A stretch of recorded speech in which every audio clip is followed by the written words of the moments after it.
to 100% absorbed. The gut is very good at absorbing sucrose. Protein, 95 to 99%, pretty efficient. Other things are highly variable. We're going to talk about iron deficiency and iron absorption toward the end of the sequence. Iron is very difficult to absorb for a very good reason. High levels are toxic.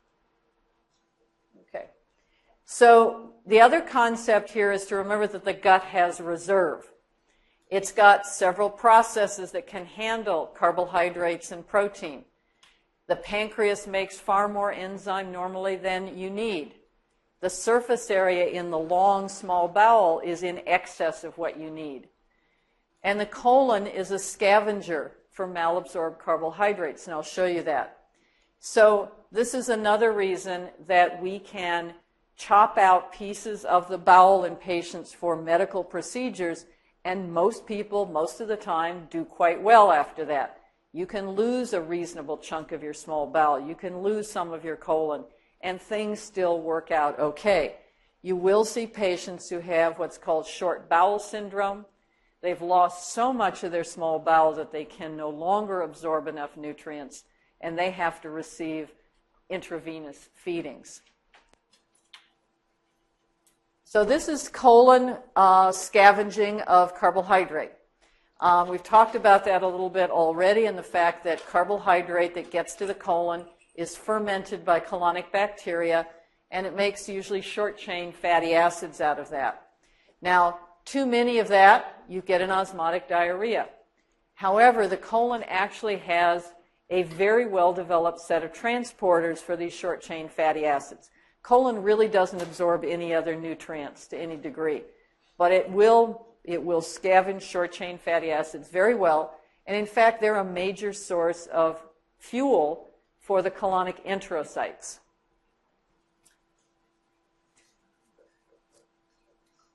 So malabsorption, instead of looking at volume and water and electrolytes, which is how we're talking about diarrhea, malabsorption is looking at the nutrients. And malabsorption is input minus absorption, and is the output much greater than you would normally expect. Now, malabsorption and diarrhea overlap, but they are not the same. And that's a very important concept to remember. There are people with malabsorption who come in complaining of diarrhea. There are people with malabsorption who do not complain of diarrhea. Now, some of them may have very large, voluminous, formed stools, and if you weigh them, it's a lot more. But they've developed that gradually. This is their normal bowel habit. They do not have loose, watery stools. Some people with diarrhea have malabsorption. Most people do not. There's lots of other diseases that can cause diarrhea that don't necessarily affect digestion and absorption of nutrients. So, how is malabsorption related to diarrhea? It's because of whatever is ingested has to be handled. So you can have a disease in the small bowel so that normal nutrients are not absorbed. In that case, those excess nutrients go on into the colon, and if there are enough osmotically active particles there, they can cause osmotic diarrhea. Or you take in things that you cannot digest. And so that's the osmotic diarrhea that we really talked about yesterday. In addition, when you have nutrient malabsorption, malabsorbed triglycerides in the colon can stimulate secretion. And some people have problems absorbing bile acids out of the small bowel. They get into the colon. They stimulate secretion. So you've got a couple of mechanisms going on here for how you can get diarrhea from malabsorption. You can get an osmotically active diarrhea, you get a secretory component, and in some cases you may have contributions from both. So let's look at what clinical clues you have to malabsorption that's causing the patient to come in and see you. Weight loss is the biggest one because the problem is you're not taking in enough calories. And if you burn more calories than you take in, you will lose weight. So weight loss is a serious symptom that you really have to take in. Now, occasionally you'll see patients who come in complaining of loose stools, and they haven't lost weight, but you take a diet history, and they're eating about 5,000 calories a day, and these are not professional athletes. In that case, your input-output mental equation is a little off, and you wonder if they're having a lot of malabsorption, but they're still getting enough calories in. They had to eat a whole lot to do it, and so they've maintained their weight. Clearly, if people come in with diarrhea, you're thinking of the bowel to begin with, and if they have some weight loss and you put those two things together, malabsorption has to be on your list of possibilities. So liquid stools and stool with gas in it makes you think of carbohydrate malabsorption. Looking for fat malabsorption is actually difficult. The oily stool thing doesn't really correlate very well.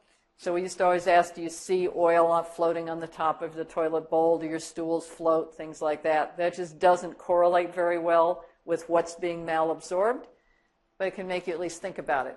Excess flatus, and I'll show you how that works. We've already talked about carbohydrate malabsorption and gas production. And then, do they have any vitamin deficiencies?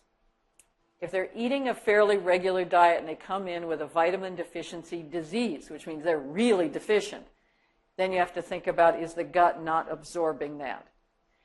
And I'll show you some pictures of some of these. So iron and B vitamins, you can get a beefy red tongue and little cracks at the corner of the lips. That's chelosis. Acrodermatitis from zinc deficiency. I'll show you a picture. New dry skin and hair could be essential fatty acid deficiency. It is not, Michigan winter, dry skin and dry hair doesn't count. Anemias. I know you have not yet had hematology, so we're introducing you. Microcytic is very small red blood cells. Small, mean corpuscular volume. That's iron deficiency, plus a bunch of other diseases you'll hear about. Macrocytic is where you have really, really big red cells, a very high mean corpuscular volume. Folate deficiency, B12 deficiency are the two big ones in that category. Thin bones. Think about vitamin D and calcium deficiencies. Night blindness, vitamin A. Bleeding, easy bruising, problems with coagulation. That's vitamin K from the vitamin K dependent factors of the prothrombin time, which you'll hear about again later. So steatorrhea. This literally could be any diarrheal stool. It happens, there's a lot of fat in that, but it's very hard to tell by looking at it. You usually have to measure the fat. Angular chelosis is little cuts on the corner of the lips. B12, iron, folate, B vitamins. Also shoving big potato chips into your mouth. You get those little cuts here, but they heal in a day. This is somebody whose little cuts and redness didn't heal. Glossitis is a red, beefy tongue that often has lost some of the papilla. The B vitamins and iron, so folate, niacin, and B12 are B vitamins. Iron deficiency can do that. So here's somebody with the red, beefy tongue. They actually had B12 deficiency. These red blood cells are all big. When you look at the report from the lab, the mean corpuscular volume is, say, 120 or 150, where the upper limit of normal is 90. And you also see these multi-segmented polymorphonuclear leukocytes. Now, polys, by definition, have multiple nuclei, but 3 is about the limit.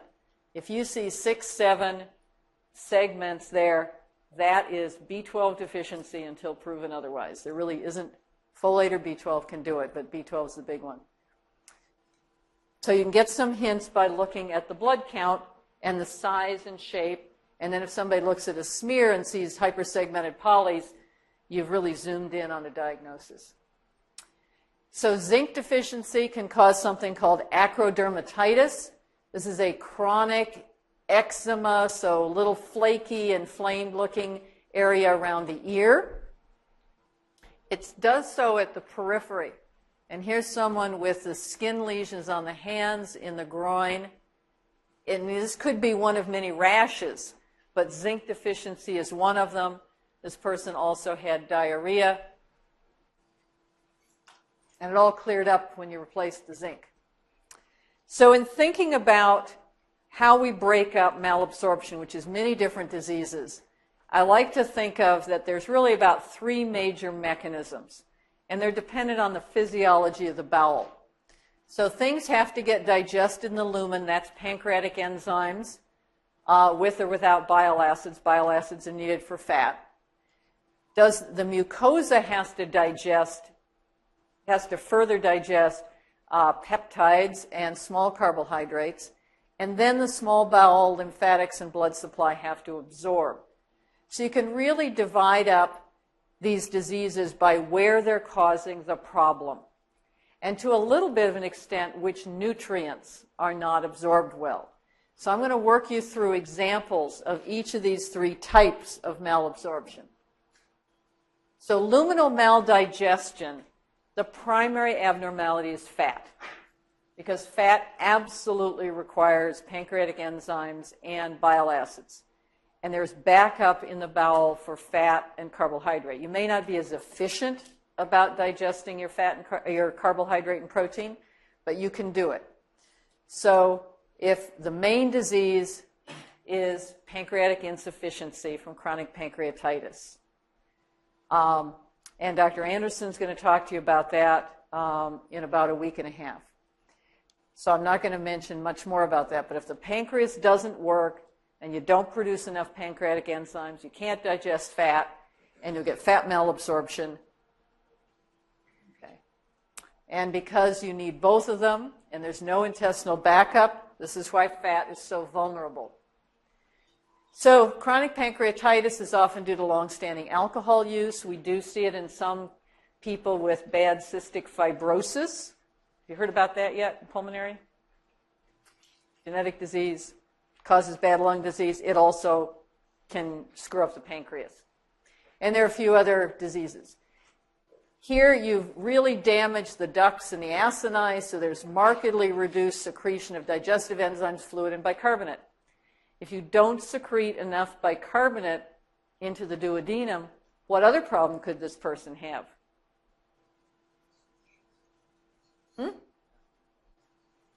You don't secrete bicarbonate into the duodenum.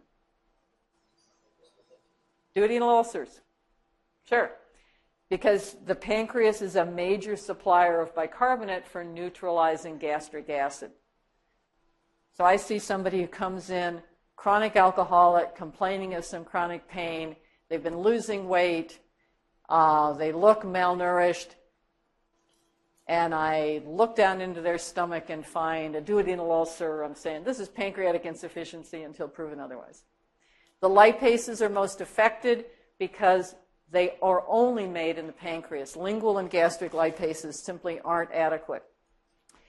It's hard to look at the pancreas, so we actually use anatomic radiologic studies, and we'll show you pictures of that throughout this course, to look for damage to the pancreas, pancreatic calcifications, which are commonly seen. They're diagnostic of chronic pancreatitis, to try to get some evidence that the pancreas has actually been damaged.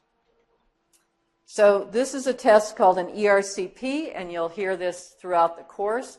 It's called endoscopic retrograde cholangiopancreatogram.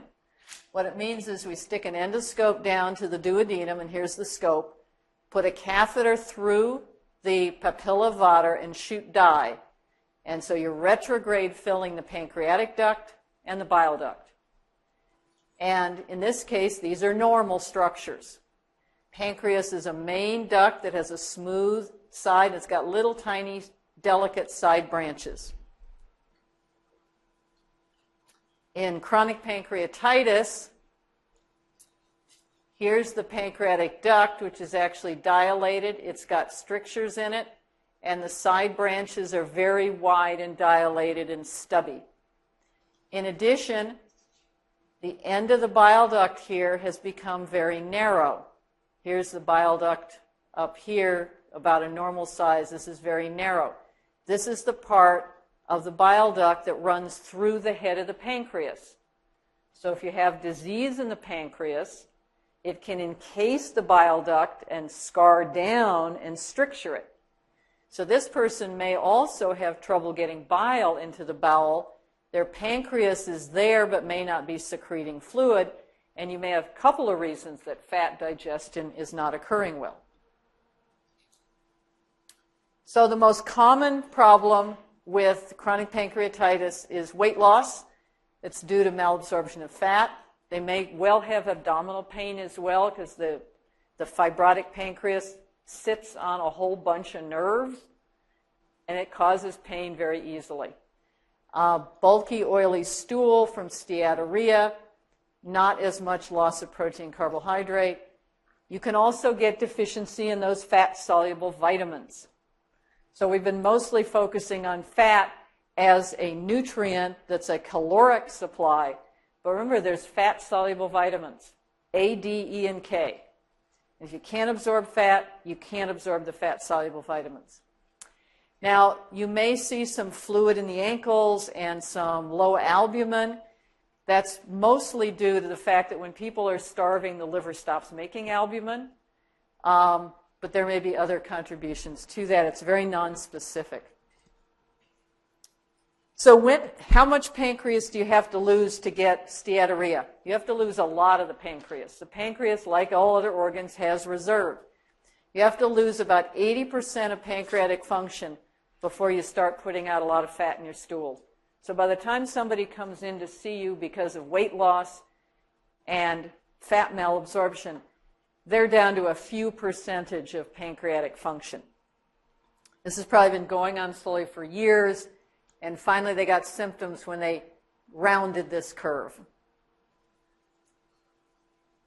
Other things that can cause problems with maldigestion of fats are if you don't have enough bile salts. If you, for example, chop off the terminal ileum, that's where bile acids are reabsorbed and sent back to the liver for the enterohepatic circulation. And you lose bile acids in stool, and your bile acid pool goes down, and we'll show you some examples of that. Bacteria that overgrow in the small bowel can take off the amino acid on the side chain of a bile acid and make it insoluble, so you can't absorb it, and you can lose them. The Zollinger-Ellison syndrome, massive secretion of acid in the stomach, overwhelms neutralization in the small bowel. You destroy the pancreatic enzymes in the low pH, and you just don't have the pancreatic enzymes. Pancreas is fine. You may have ulcers, but because you've destroyed the enzymes as soon as they pop out of the pancreas, you can't digest fat properly. Okay, so the next group of diseases is problems that affect the mucosal surface that has digestive enzymes on it, the brush border. And the classic example of that is lactase deficiency. But, of course, if you have a problem with any of the enzymes, any of the disaccharidases, sucrase isomaltase is the most common one that we use all the time, you can get this problem. But lactase deficiency is the one that you will see all the time. It's very common. So lactase is an enterocyte brush border disaccharidase found only in nursing mammals. Splits lactose into glucose and galactose for absorption. And normally, in most mammals, this enzyme turns off after weaning. Humans are exceptions. There have been a number of mutations that have occurred throughout human evolution. So there are groups of people who still maintain the production of lactase far into adulthood, in many cases lifelong. And you can actually plot these out if you look on the world cultures and say, where do adults routinely drink a lot of milk, eat a lot of ice cream, comfortably? These are the dairying cultures. So Northern Europeans are the big one that we're familiar with. But if you look at parts of the world where adults drink milk, so the Maasai of Africa, for example, they also have mutations that have led to persistence of lactase. The symptoms turn out when you eat a lot of lactose and you can't digest it. And this is just an example of some of the abnormalities. There are actually a number of mutations. So it's a regulated protein, and the genes can be downregulated. The protein can be destroyed early. Here is a villus where the protein was stained for and is present. This is a normal villus. It's on on the apical brush border of those columnar epithelial cells. And here you can see big areas where there's almost no enzyme activity. So this was a mutation that the protein was made, but the enzyme is inactive. But there's many other mutations. And so it's not something you can really test for the mutations in a practical purpose. So to understand flatus and carbohydrate malabsorption, you have to understand the bacterial inhabitants of the gut. The acid bath in the stomach is actually, probably has some evolutionary advantage in eliminating a lot of bugs that are present on all the food we eat. We do not live in a sterile environment. It's probably not good for us to live in a sterile environment. So, and the small bowel has relatively small number of bacteria. It's also partly, it's a narrow tube with high motility, and the bacteria can't stick there and form colonies and form a biofilm. They just get washed on down. So there's a couple of things that keep the bacterial counts here low. The colon is an enormous metabolic bioreactor. It has a huge population of bacteria. And we live with them, and we live very well with them, and our gut actually doesn't do so well without them. And Vince Young, in the last week of the course, will talk to you a little bit about the newly emerging field of the gut biome. So the colon has all these wonderful bacteria that are doing all kinds of things. We still don't know all of them. And they can handle sugars that we can't. So when lactose comes down the small bowel, if you have lactase, splits into glucose and galactose, they're absorbed by monosaccharide transporters. If it gets into the colon, a number of things can happen.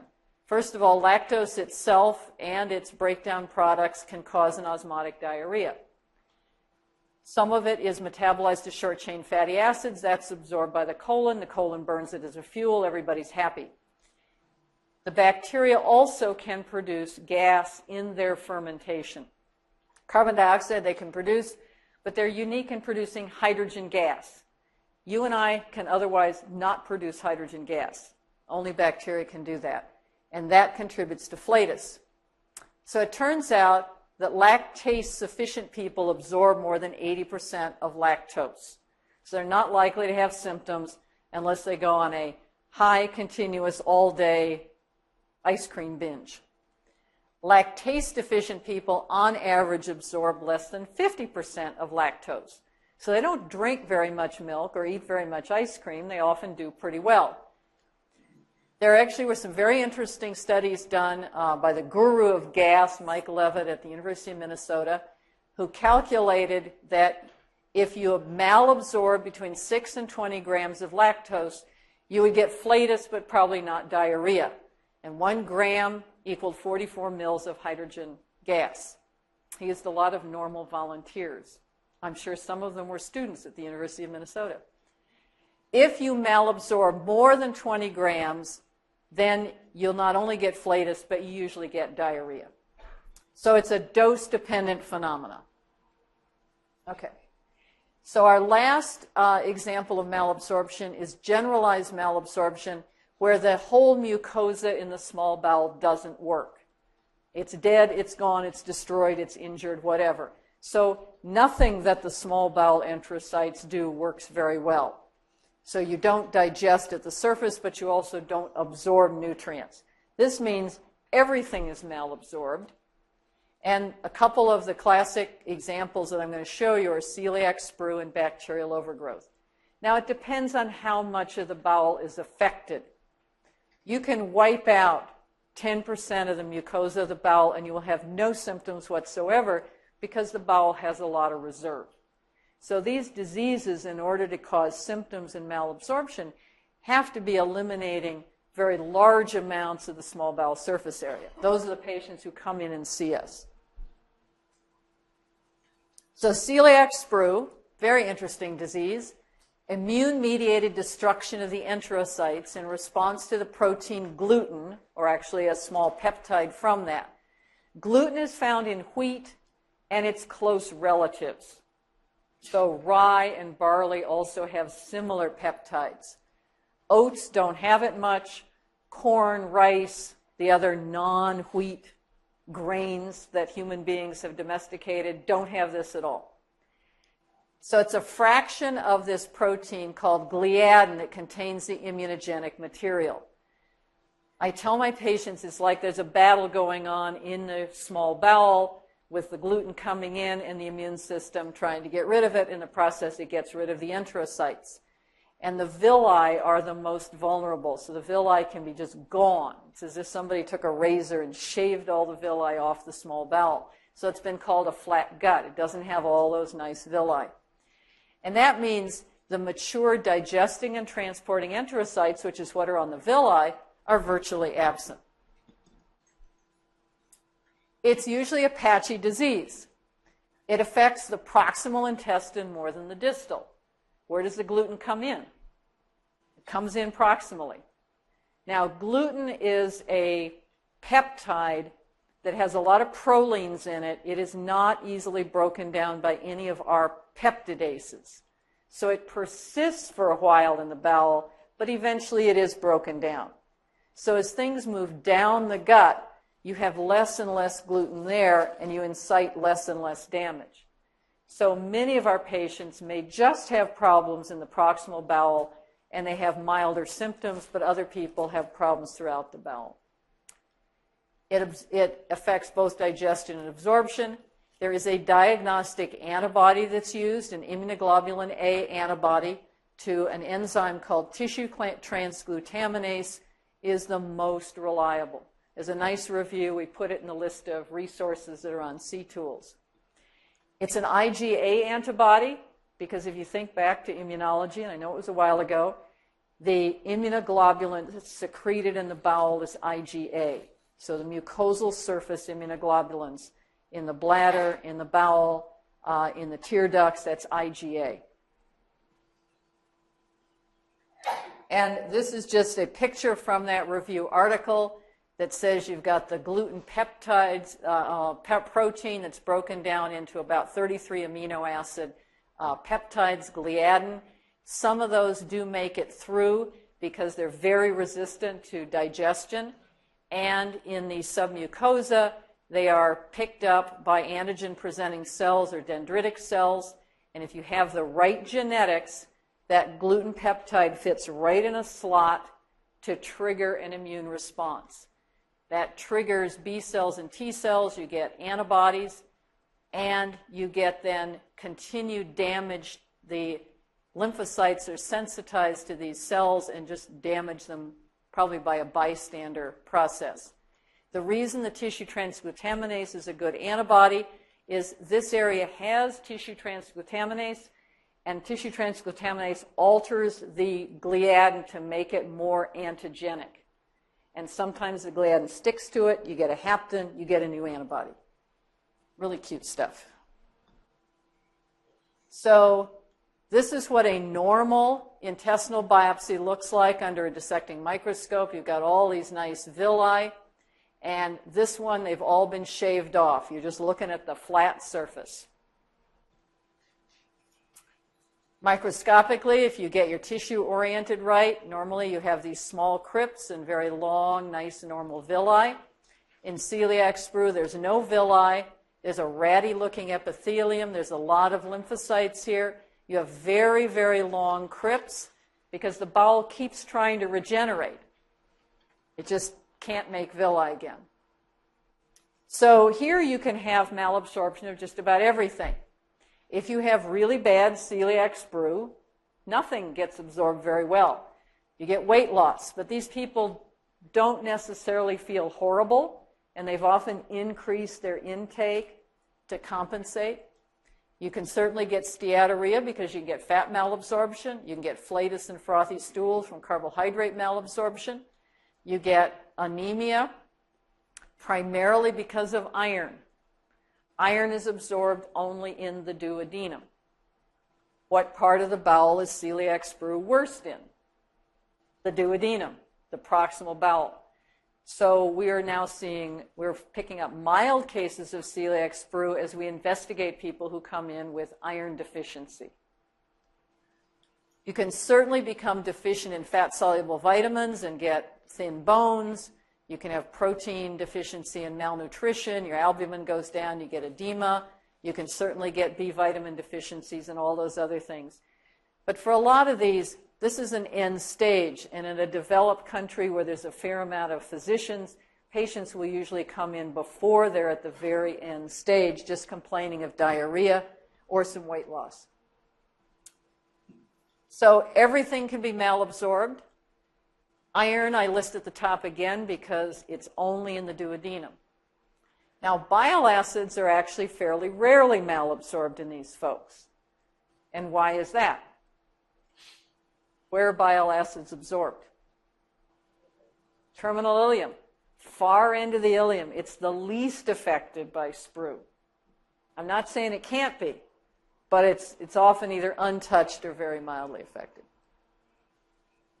Okay. So if you want to compare what happens in people with pancreatic insufficiency and celiac sprue, pancreatic insufficiency is primarily a steatorrhea. Most of these other things are okay. The serum proteins can be low just because people are malnourished. They don't have enough calories. Celiac sprue, you're going to see a lot, you may see a lot of deficiencies. It's not just fat. It's everything. So bacterial overgrowth is another process that can cause generalized malabsorption. And again, we point out that normally the bacteria should be in the colon, not in the small bowel. If you put a lot of bacteria in the small bowel, it doesn't like it. It's not colon. It didn't want them there. It doesn't know how to deal with them. So a lot of the small bowel bacterial overgrowth occurs because you've done something or something has happened to prevent the usual mechanisms the small bowel has for keeping bacteria away. And a lot of that is rapid transit, high shear forces against the walls, flushing the bacteria down. So if you have a blind pouch that was created surgically for some reason, if you have a stricture that restricts motion through the bowel, if you have these diverticuli hanging off the small intestine, they're a great place. If you do this Billroth 2 anastomosis for ulcer disease, you have a blind loop here, bacteria can grow, and then they can keep seeding down. So many of these people will have an anatomic or motility change in their bowel that allows bacterial overgrowth to occur. And that's one way you can help make the diagnosis. So what do the bacteria do? Well, even modest bacterial overgrowth can get rid of bile acids. Chops off the amino acid on the side chain. These bile acids go on out in stool and they're lost. The total amount of bile acids in your body falls, and you're not able to digest lipids very well. But if you have a lot of bacteria, they will create a sprue-like picture. They'll destroy the villi. We're not exactly sure why, but you can see it, you can biopsy it. So you can generate a generalized malabsorption by just destroying a lot of the bacteria, by destroying the bowel. Now, another thing that will happen, you take in some sugar, and it's going to hit bacteria in the small bowel before you've digested it. What happens to that sugar? The bacteria have lunch before you do. They generate osmotically active compounds that could cause some secretion, and they create gas. So sometimes these people present because they feel really full and bloated, although bloating is a universal topic. And they're creating hydrogen gas in the small bowel because you've got bacteria there where they don't belong, and you haven't had a chance to absorb the carbohydrates yet. So the clinical consequences are the bacteria also can compete. Bacteria love vitamin B12. It can cause B12 deficiency. They'll certainly ferment the carbohydrates. They'll love the amino acids, and it makes them multiply faster. You can damage the small bowel enterocytes. So you can get anything from a mild to a severe generalized malabsorption. So when you're going to investigate somebody with malabsorption, how are you going to figure out where to go? Because I've given you lots of mechanisms, and I've given you some of a universe of diagnoses. So I think the strategy is to consider, do you think malabsorption might be present based on some of the clinical clues? Has a patient lost weight? Do they have altered stool habits or things like that? You can look in the blood for evidence of any nutrient deficiencies. And then there are tests, and I'll work you through those, that you can document, is there impaired digestion or absorption? And if you get the pattern of what's malabsorbed or the pattern of the picture, you then may be able to say, okay, I'm looking more at a mucosal digestion, a mucosal malabsorption, or a mucosal luminal digestion, mucosal digestion, or a generalized malabsorption. That limits the number of diseases you have to think about and try to work out. So how many nutrients? If it's a single nutrient like vitamin B12, where is vitamin B12 absorbed? Terminal ileum. If that's the only thing missing, then I'd go look for disease in the terminal ileum. Think about what diseases can affect that. If you've got only fats, then I'd go look at the pancreas and the production of bile acids by the liver. If it's all kinds of nutrients, then I'm looking at small bowel disease that destroys the small bowel. What type can help you think through this? And then you can think of, is this luminal maldigestion, mucosal maldigestion, or total destruction of the mucosa? So we can divide up tests of malabsorption as screening tests, ways to quantitate nutrient malabsorption, and then specific diagnostic tests for a specific disease once you're thinking it might be present. You'll learn the specific diagnostic tests as you learn about each of the diseases. So I'm going to talk about the first two here. So your screening tests, aside from questions you ask the patient, you get a weight, you do a physical exam, then you've got these kinds of things. You can send a sample of stool and ask for a fat stain. It's crude, it's not really quantitative, but if there's a ton of fat globules there, you can think of steatorrhea. A blood count, look for anemia. Are the red cells big? Are they small? That may help you separate that. You can measure cholesterol and creatine in the blood in people who have major league generalized malabsorption, but those are very late findings, so not terribly helpful. We've talked about the stool osmotic gap for carbohydrate malabsorption and asking about watery diarrhea and gas. And then the clinical clues, are you seeing rashes or changes in the mouth or elsewhere that may suggest vitamin malabsorption and general caloric malabsorption? So this is the qualitative fecal fat test. It's stained with a fat stain, Sudan stain. This is a normal stool. There's just a few things that stain red. This is a patient with severe steatorrhea. You have big globules of triglyceride that are red. If it's positive, it's helpful, but it's not very sensitive. So then you have quantitative tests of nutrient absorption. And there's a 72-hour fecal fat. There's a test that we rarely use anymore for sugar absorption, Schilling's test for B12 absorption, which they no longer make the radioactive compound, so you can't do it, and then a breath hydrogen test for carbohydrate. And this is about what we have. So the 72-hour fecal fat test, which everyone hates doing, especially patients, but it is the most quantitative and reproducible test we've got. You put in 100 grams of fat a day, you measure what comes out, and normally you should put out less than 7% of what goes in. So the first thing you do is you have to figure out how to tell patients to eat 100 grams of fat a day. You can send them to a dietitian who will give them a very detailed, weigh everything out, calculate everything out diet, which none of your patients will follow. So I've worked out this quick and easy, sort of my dirty one. Pound of butter is 453 grams. So a stick of butter or margarine is 113 grams of fat. And the average American diet is 30 to 40 grams of fat. So if you tell them, eat 2/3 or a stick of butter or margarine every day in addition to your diet, you know they're taking in over 100 grams. They have to eat that for a couple of days and then just to get things through. And then they have to eat it for the 3 days they're collecting stool. And you have to give them big covered containers, just collect the stool. If somebody's having bad diarrhea and they're putting out a lot of stool a day, you can get a very satisfactory test from just doing a 24 or 48-hour collection.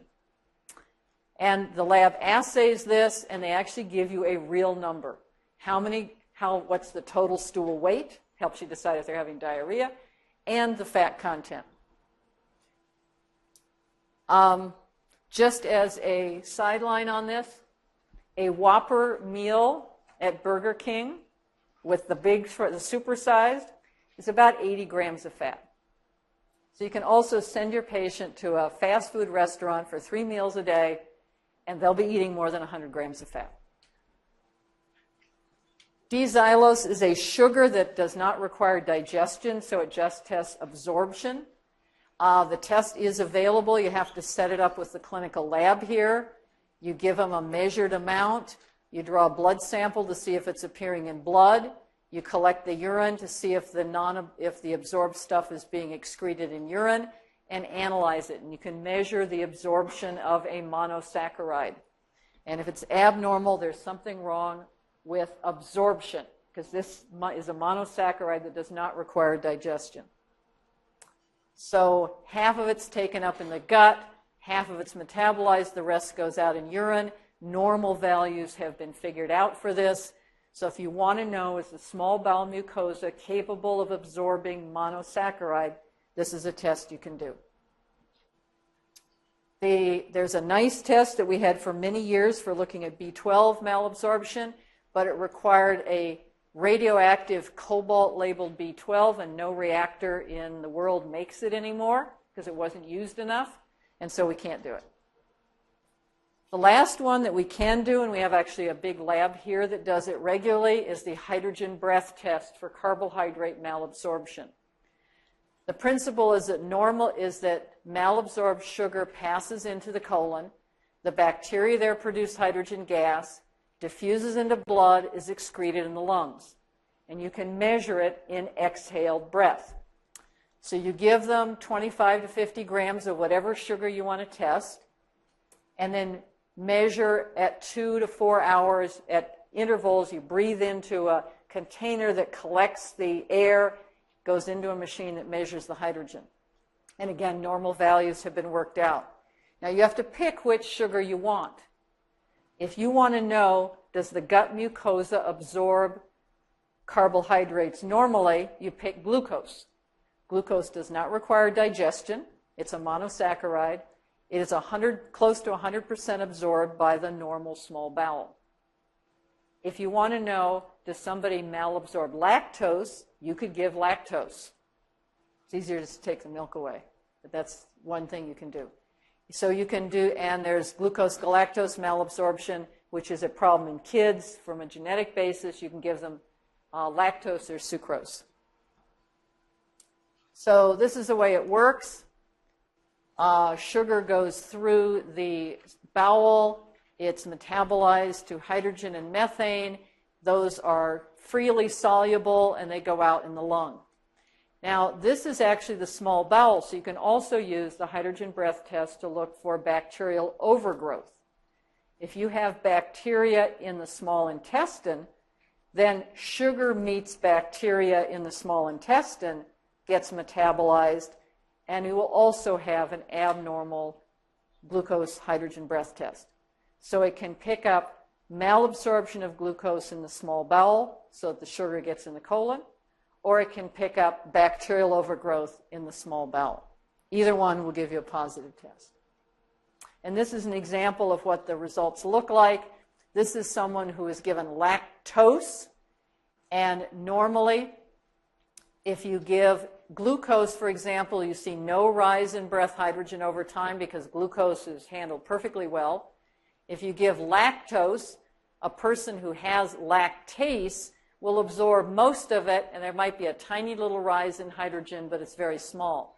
Someone who is lactase deficient and you give them a big load of lactose, you get a big rise in breath hydrogen. And as I say, we have a lab here that does this on a regular basis. So I've included some algorithms and some at the end of your syllabus. to think about how you might then put together which nutrients are missing, which areas of the bowel might be affected, what diseases can do that. That's the kind of a workup we try to think through in these particular cases. Once you've identified some diseases, you can then do more specific tests to identify those diseases. So the tools then, you'll learn these with the diseases. They can include x-rays. They can include tests to look at the biliary and pancreatic ducts, pancreatic secretory function tests we can actually do here, but many hospitals can't. You can do biopsy and antibody tests for sprue. You can do these various tests for bacterial overgrowth. And then some algorithms. So we'll take a break here, and then we'll come back and learn about a group of diseases that affect the bowel, the inflammatory bowel diseases.